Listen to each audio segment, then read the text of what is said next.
How to recover deleted messages in Instagram. Hello everybody, welcome back to my channel. This is me Bipin Basnet, and today I'll guide you on how you can recover deleted messages on Instagram. Well, the process itself is simple and easy, so let me guide you through. First things first, you want to open up your Instagram application. You want to tap on the profile icon at the bottom right corner of your screen once you're logged in, and here what you want to do is you want to tap on the three horizontal line icon or the hamburger icon at the top right corner of your screen. Once you do so, you can see the very first option, settings. You can see the second option, threads. Below it you can see insights, and you can see the your activity option. You want to simply tap on your activity option and head into your activities. Now if you scroll down here, you can see removed and archived content, and below it you can see recently deleted.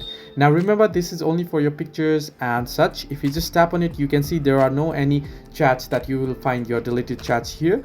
If you wish to find your deleted, or if you wish to recover deleted messages, what you can do is you can scroll down below, and you can see at the very bottom download your information option. If you tap on it, it'll ask you for your request a download option. You want to tap on request a download, and you want to download a copy of your data from your Instagram. And once you get it, what you can do is you can go ahead and open it on your device, and there you might be able to find your deleted messages. Unfortunately, there is no any other way that you can find it, so this is the way you can get your deleted messages on Instagram. Hope this helped you. Do like and subscribe, and do not forget to leave a comment down below if you have any further issues.